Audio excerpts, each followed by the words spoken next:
To the deadly shooting of a 24-year-old man. Good evening, I'm Dave Wagner. I'm Monique Minglavin, but a report we obtained today reveals that Art Wallen violated policies before he fired the deadly shots. Only Cairo 7's Joanna Small talked to the family of the man killed, and she is live now near Linwood. Joanna? Monique, Nick Peters had a warrant for a reckless driving ticket when he decided to flee from a traffic stop. Now, the family attorney tells me the officers chasing him did not realize he had that warrant, but he did flee on North Amson Road, and he ended up over here on the shoulder when police cars rammed him in. He was shot to death while still in the driver's seat. And the long investigation that says exactly what happened was released, calling the shooting unjustified. That is hard to talk about. The Peters family is broken. Nick was special. Nick was the glue to our family.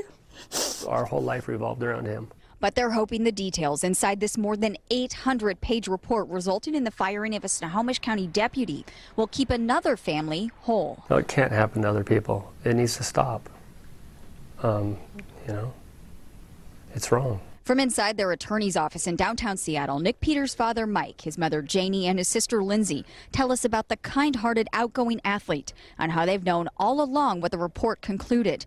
There was no reason the 24-year-old should have been shot to death by Deputy Art Wallen when he fled a traffic stop last October. We spoke with his girlfriend, the passenger in the vehicle, about a month later. Next thing I know, they shoot him with his hands up. Even before the final report was issued earlier this month, the Peters and their attorney, Jeff Kempich, filed a civil rights wrongful death suit in U.S. District Court against Snohomish County and Art Wallen. We need law enforcement that appreciates the value of human life and understands that when our young people commit a crime, they should be arrested and punished, but they shouldn't be killed. Kempich says he gives credit where credit is due. The Snohomish County Sheriff wrote his response to now former Deputy Wallen after the investigation was complete. Over 9 pages, the sheriff reviewed the details of the incident, the inconsistencies and missteps by Wallen that led to his termination. That's what the public requires, and that's what the sheriff's office provided, Sheriff Chandler provided. The family is appreciative of that, but of course, even a thorough investigation and a vindicating report are not a time machine. It doesn't change what happened. Nick never gets to come back from this.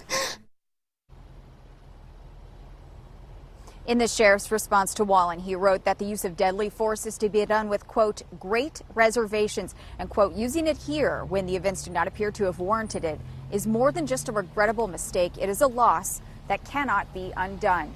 If this goes to trial, it is scheduled to happen in about the next year or so. Live near Linwood, Joanna Small, Cairo 7 News. Back in July, the Snohomish County prosecutor declined to file charges against the officer who killed Nicholas Peters, saying the shooting was justified.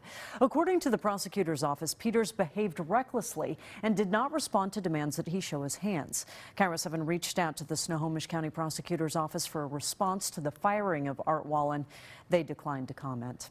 We have been covering this story for nearly a year, and we have linked our earlier video and report with Joanna's story right now on the Cairo 7 News app.